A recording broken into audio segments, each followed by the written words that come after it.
Just 3 years ago, she had never been in an airplane because of a fear of flying. Now 25-year-old Jessica Cox is a licensed pilot, which is pretty incredible considering she was born with no arms. Les Trent with her story of triumph and courage. This pilot is flying with no hands, literally. Jessica Cox is the nation's first and only licensed pilot who has no arms.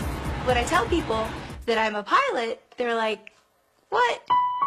Jessica was born without arms, but she can do almost everything with just her feet, from putting in her contacts to texting her friends on her cell phone, even playing the piano.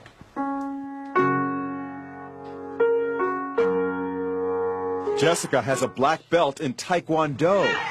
She makes a living as a motivational speaker, but always had a fear of flying. So Jessica decided to face her fears head-on and got a pilot's license. She talked with our Jim Murray. How is it possible to fly a plane without hands? You know, it's even hard for me to believe when I'm talking about them. You just do it. Jessica invited us up for a spin high above the Arizona desert.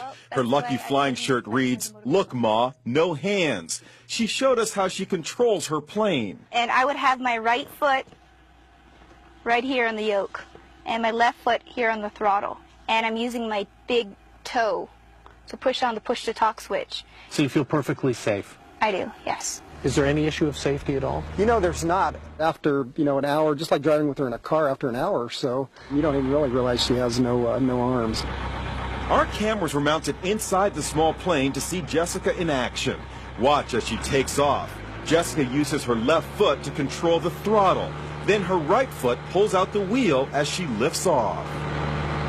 It looks scary, but she does it like a pro. And watch, after she makes a picture-perfect landing, she stretches her leg and opens the cockpit windows.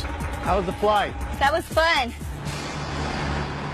Good for her. Doctors have never been able to come up with an explanation as to why Jessica was born without arms.